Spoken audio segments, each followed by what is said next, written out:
Olá, seja bem-vindo à disciplina Microbiologia Geral do Instituto Federal de Educação, Ciência e Tecnologia do Sudeste de Minas Gerais, campus Rio Pombo. Hoje nós vamos falar sobre controle de micro-organismos, dando continuidade à nossa última aula, em que nós tratamos dos métodos físicos de controle de micro-organismos, e hoje nós vamos tratar dos agentes químicos e vamos falar também um pouquinho dos antibióticos. Quando a gente fala de agente químico para controle de micro-organismos, algumas características são ideais. O que a gente espera, né, que quais são as características que a gente espera de um bom fator, de um bom agente químico de controle microbiano? Que ele tenha, a primeira coisa, que ele atinja, né, ou que ele seja efetivo quanto a um grande número, um largo espectro de organismos. Que ele funcione em baixas concentrações para deixar poucos resíduos.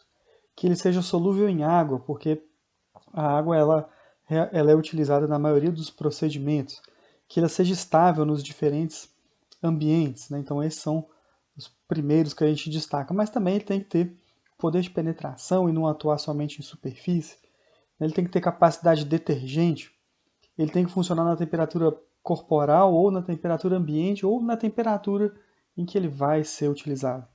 Ele tem que estar disponível, né? Tem que ter ampla disponibilidade e baixo custo também, outros são fatores importantes. Como esses agentes eles são utilizados em instrumentos, em maquinários, em diversos tipos de equipamentos, é ideal que ele não seja corrosivo, né? Às vezes na pele também é importante que ele não seja corrosivo, que ele não seja tintorial, né?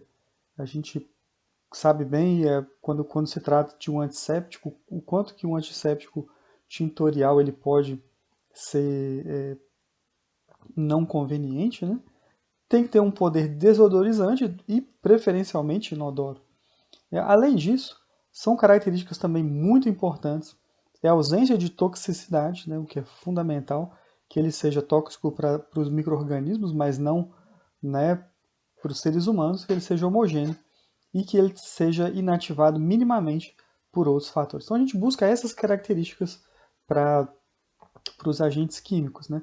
E esses agentes químicos, na maioria das vezes, eles vão atuar por meio de diferentes mecanismos, mas eles vão sempre tratar, né, a gente tem que olhar a bactéria e ver onde é que ele vai atuar para entender melhor como é que isso vai funcionar. Então, o agente químico ele pode funcionar na transcrição, na replicação, na parede celular, na membrana, nas enzimas, nas proteínas, na replicação, enfim. Ou pode ter uma ação sistêmica, ele pode simplesmente atuar nos processos vitais, né, de uma maneira mais ampla. Existem alguns que não têm um mecanismo conhecido e existem outros ainda, né, que vão ter uma ação oxidativa contra biomoléculas, então vão atuar de uma maneira bastante compreensiva na célula microbiana. E nesse contexto, a gente começa a nossa exploração dos agentes químicos de controle microbiano por aquele que é considerado o composto padrão. Né, um dos primeiros compostos utilizados para controle bacteriano, que são os compostos fenólicos ou os fenóis. Né? Os fenóis eles atuam predominantemente na alteração da permeabilidade das membranas e na desnaturação das proteínas e enzimas. Né? Ele é o padrão, né, para avaliar o controle microbiano por outros compostos. Então, os outros compostos eles são avaliados como percentual do coeficiente fenólico, né, de tanto que o controle fenólico ele é o nosso padrão. No entanto, o controle fenólico, apesar dele ser um dos primeiros, ele ser o nosso composto padrão, né, ele é pouquíssimo usado em ambientes, né, e tem uma utilização não muito ampla, justamente porque os compostos fenólicos eles são extremamente tóxicos. Né, eles possuem um odor desagradável característico que a gente percebe rapidamente. Né, os compostos fenólicos eles estão sendo cada vez mais banidos e retirados, né, do nosso dia a dia por essa característica, por serem tóxicos, né, embora sejam bactericidas ou bacteriostáticos a depender da concentração. Então, os compostos fenólicos eles têm uma característica de um excelente controle microbiano, mas ele tem um ponto negativo que é o fator dele ser tóxico e ter um odor muito desagradável característico. Ele é utilizado mais justamente para estudo, para efeito de comparação com outros organismos ou com outros agentes químicos de controle microbiano. Então esse é o primeiro, a gente começou pelo primeiro, ele foi utilizado, foi muito utilizado, né, mas hoje ele já ele já é utilizado com mais parcimônia, né, com menos efetividade, justamente porque ele é muito tóxico para a saúde humana. É o segundo composto, né, clorexidina, né, também conhecido como são que é da classe das biguaninas, que eles são compostos que são caracterizados por romper a membrana plasmática. E romper a membrana plasmática, eles inviabilizam o funcionamento da célula. Então a clorexidina ela é antisséptica e é utilizada amplamente para escovação cirúrgica. Ela é efetiva para bactérias gram-positivas e gram-negativas, o que mostra que ela apresenta um amplo espectro, e ela é atóxica e persistente, o que também são características positivas. Então a clorexidina e da classe das biguaninas, ela é um bom, ela é uma boa opção em termos de controle microbiano por meio de agentes químicos, né? Um outro tipo de material que é bastante utilizado também, né, são os halogênios, né, o iodo e o cloro. Nós usamos frequentemente iodo e cloro, acho que todo mundo tem essa noção, são agentes oxidantes, eles agem de maneira ampla na célula bacteriana, né, e o iodo, acho que todo mundo ou passou por isso, ou conhece alguém que passou por isso, que é a utilização de tintura de iodo como antisséptico em machucados, em ralados, esse tipo de coisa. Né? Ele tem a grande desvantagem de que ele é muito tintorial, então sua pele fica colorida após a utilização do iodo, embora ele seja um bom é, agente químico de controle bacteriano. Né? Um outro tipo de material halogênico que a gente utiliza é o cloro para desinfecção de piscina. Ele é bem utilizado, né, e bem conhecido. Além disso, a gente tem também os compostos para desinfecção de equipamentos e utensílios, os compostos que utilizam cloro, né, água sanitária, né, hipoclorito de sódio mais especificamente, que é muito utilizado, que são extremamente oxidantes, que destroem as biomoléculas, né, e com isso controlam os micro-organismos. O grande problema deles é que eles são, o iodo é tintorial e o cloro é extremamente irritante para a pele. Né? O cloro, da mesma forma que ele ataca uma célula bacteriana, ele ataca uma célula humana. Né? Então isso dá para a gente a ideia de que realmente ele tem uma limitação de uso. Embora nós estamos vendo aqui que esses compostos eles têm usos característicos, né? Pelo seu preço, pela sua adequação ao uso. Então, o cloro para piscina ele é muito utilizado, né?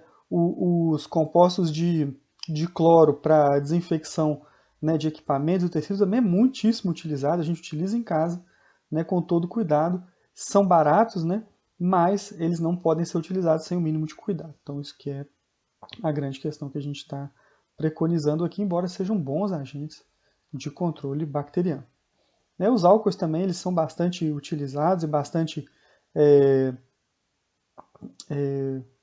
importantes, né, no nosso dia a dia. Ele ganhou uma notoriedade muito grande com toda essa questão da pandemia, né, do álcool gel e tudo mais. E o álcool age como? Né? O álcool age com a desnaturação de proteínas e dissolução de lipídios. Né? Então ele vai agir nas membranas, ele vai agir na parede celular, principalmente se for bactéria gram-negativa, né? Ele vai agir na desnaturação de proteínas, ele vai agir nas membranas, então ele tem uma atuação muito importante no controle microbiano. Né? Então é amplamente utilizado para termômetros de outros instrumentos, como sanitizante para as mãos.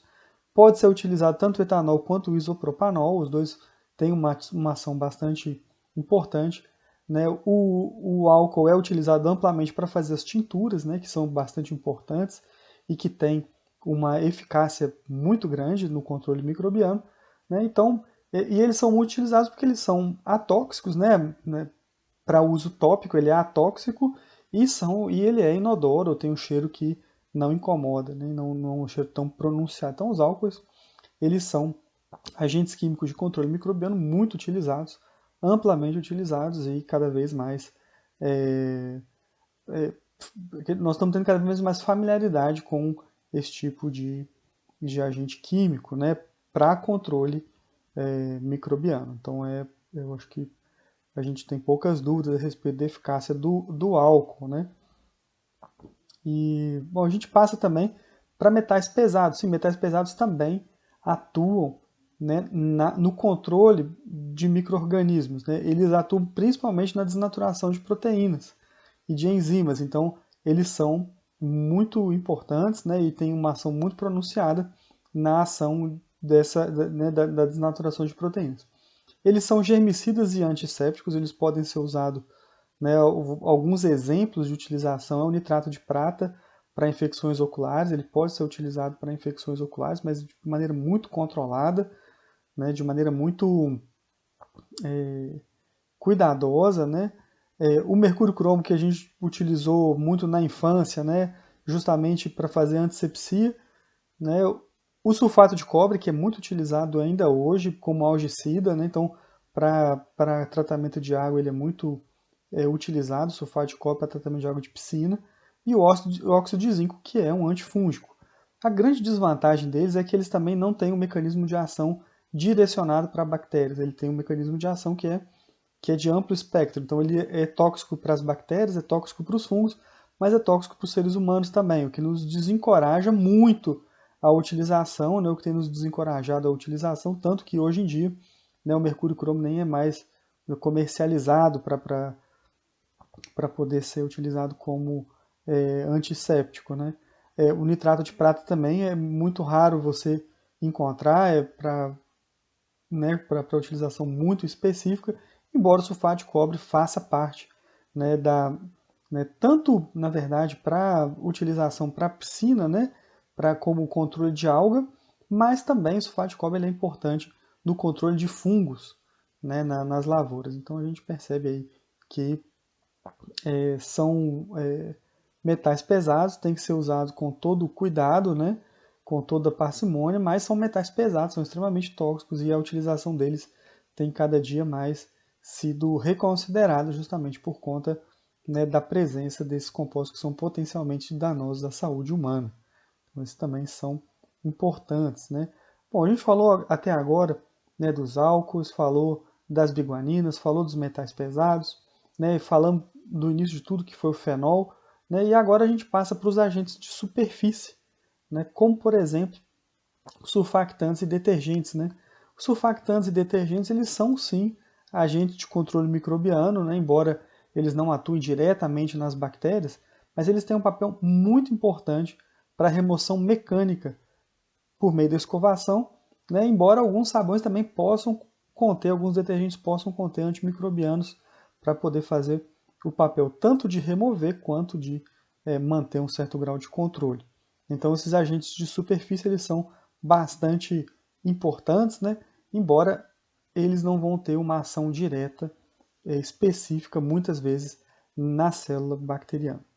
E a gente continua com os agentes de superfície, mas agora com os sanitizantes ácido aniônicos, né, que tem um mecanismo de ação sobre as células bacterianas incerta, mas ele é muito utilizado na indústria de alimento, ele tem um amplo espectro, ele é atóxico, não corrosivo, de ação rápida. Então ele é bastante utilizado na indústria de alimento e tem uma utilização muito positiva, né?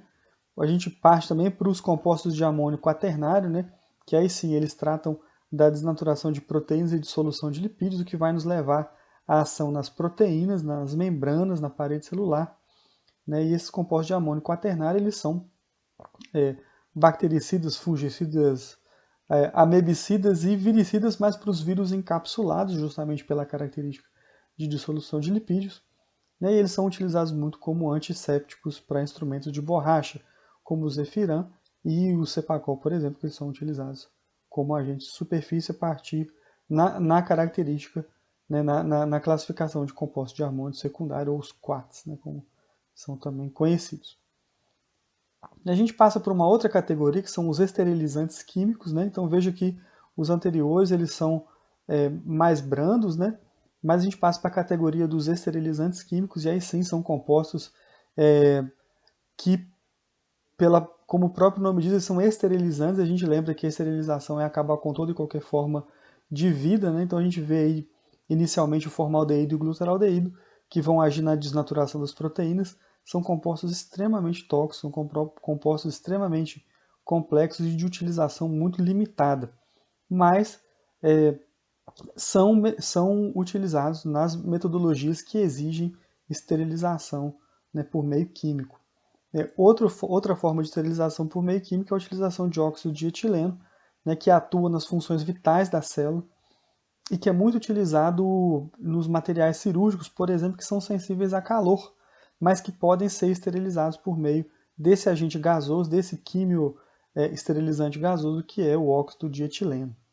E por fim, os peroxigênios, né, como ozônio, como peróxido de hidrogênio, como peróxido de benzoíla e ácido peracético, que são extremamente oxidantes e que podem ser utilizados para, né, para a esterilização química de materiais e de todo tipo de instrumento que se tenha necessidade. Né? Mas todos eles são extremamente tóxicos, né? Eles não devem ser utilizados como sanitizantes ou o ser humano não deve ser exposto a esses elementos, embora eles tenham uma ação muito forte, muito pronunciada como esterilizante químico, né, devem ser utilizados com toda cautela. Né? Bom, a gente falou de vários compostos, né, e de várias classes e de vários usos, né, e a gente passa também a falar a respeito da forma de entender se um composto ele é um desinfetante asséptico e se ele é eficiente ou não em comparação com outros. Então, um mecanismo que é muito utilizado é o teste de uso de diluição, em que são feitos testes com bactérias padronizadas, né? O material ele cápsulas, né, previamente preparadas, são, né, impregnadas dessas bactérias padronizadas, né, Salmonella, Staphylococcus e Pseudomonas. Então elas são inicialmente preparadas com uma solução padronizada dessas bactérias, elas são secas, né, posteriormente elas são secas, e aí elas partem para o tratamento, né, por 20 minutos com o agente microbiano que se deseja testar. Depois desse tratamento com 20 minutos, né, essa peça, né, que foi inicialmente impregnada com a bactéria, ela é transferida para os tubos de cultura, onde se espera 24, 48 horas para avaliar o crescimento bacteriano. Né, e aí é possível detectar a dose mínima, a, a concentração inibitória mínima, né, e com isso essa conta ela é comparada com outros tipos de compostos químicos padronizados, como por exemplo com o fenol. Então o teste de uso de diluição ele é muito importante, né, e ajuda a gente a saber quais são os melhores compostos químicos, agentes químicos de controle microbiano para cada situação. Uma outra forma de testar, uma forma mais simplificada, é a avaliação do teste em meio sólido, difusão em meio sólido. A gente já viu aqui como é que a gente espalha as bactérias sobre a superfície de uma determinada placa de Petri contendo meio de cultura. E logo depois que a gente espalha a bactéria, são colocados fragmentos de papel filtro embebidos com os materiais de inibição, né, com os materiais que vão servir para inibição, com os materiais que vão ser utilizados para inibir o crescimento bacteriano. E o que a gente percebe é que quanto mais houver inibição, maior vai ser o halo de inibição. O que é esse halo de inibição? É o não crescimento de bactérias na proximidade desse papel filtro, que é o que a gente observa aqui nessa primeira placa de Petri, uma zona de inibição, um halo de inibição ao redor, né, de todas os compostos que foram testados para Staphylococcus aureus. E a gente percebe que esses mesmos compostos não têm o mesmo efeito em Escherichia coli e nem em Pseudomonas aeruginosa. Então a gente vê claramente que o método de difusão ele é útil para a gente entender quais são os compostos que têm ação sobre quais organismos. Né? Da mesma forma, é possível trabalhar com esse método de diluição em placa para se determinar a forma, os principais, na verdade, a concentração mínima inibitória, mas utilizando tiras, né, contendo diferentes concentrações desse material. A gente passa agora para falar um pouco, né, dos antibióticos, né, e os antibióticos eles podem ser utilizados para o controle bacteriano. Mas o que é um antibiótico? O antibiótico ele é uma substância que é produzida por micro-organismos, mas que em pequeniníssimas quantidades ele é capaz de inibir o crescimento microbiano, né? Normalmente o antibiótico ele é um mecanismo de controle natural de uma bactéria contra a outra, né? E são obtidos principalmente do solo, porque o solo é o ambiente talvez onde as bactérias lutem de maneira mais pronunciada pelos nichos ecológicos, e com isso a gente tem bactérias que atuam especificamente contra outras, utilizando como alvo as atividades, né, as funções vitais desses micro-organismos. Então, os fármacos antimicrobianos eles têm essa característica, eles atuam na bactéria, mas eles não atuam no ser humano, então eles são sítio-direcionados, né? E o grande desafio dos antibióticos hoje é estimular a utilização correta e consciente, né, tendo em vista que a descoberta de novos antibióticos ela não tem sido muito frequente, né, e como a gente tem poucos novos antibióticos sendo descobertos, à medida que aparece a resistência para um determinado antibiótico, esse antibiótico deixa de ter a sua efetiva utilização e a gente vai perdendo um pouco a batalha contra as bactérias. Então, por isso que é importante a gente sempre ter em mente que a utilização correta de antibiótico ela é importante para reservar esse importante mecanismo de controle contra as bactérias, né, para os casos em que realmente exista necessidade, né? E também é importante pensar que a utilização completa, conforme a recomendação, ela é importante para evitar a resistência bacteriana, que é a nossa grande preocupação. Existem os antibióticos, eles apresentam um espectro de ação muito variado, né? A gente tem antibióticos específicos para classes de organismos, né? E, ao mesmo tempo a gente tem antibióticos como a tetraciclina, que ela atua em diferentes tipos de micro-organismos, né? A gente vê aqui as tetraciclinas e streptomicinas como muito atuantes aqui, por exemplo, em micobactérias e bactérias gram-negativas. A tetraciclina atua de microbactérias, bactérias gram-negativas e bactérias gram-positivas. E nós temos alguma, e até um pouco em clamídia e rickettsia. Né? Mas a gente já tem o problema da penicilina, que ela é específica para gram-positivo. E o mesmo acontece com os eucariotos. A gente normalmente tem mais antibiótico para procarioto do que para eucarioto, porque os antibióticos para os organismos procarióticos, eles são tão diferentes dos seres humanos que raramente você encontra um composto que atua especificamente uma proteína, por exemplo, de um procarioto e vai ter esse mesmo tipo de interação com o eucarioto, justamente porque são filogeneticamente distantes, os sítios de ligação das proteínas são diferenciados e com isso a gente consegue ter alguma especificidade no tratamento. Já para os eucariotos, a gente aproxima filogeneticamente desses organismos, o que nos traz a preocupação, né, de buscar um sítio ativo, uma molécula-alvo num fungo, num protozoário, que é muitíssimo semelhante à molécula que existe no nosso corpo. E com isso a gente está, né, tendo essa questão de, né, mirar num micro-organismo deletério e acabar fazendo mal para o próprio ser humano. Então esse é o desafio e esse é o problema de se buscar novas moléculas, né, que sejam testadas e aprovadas para a saúde humana. De maneira geral,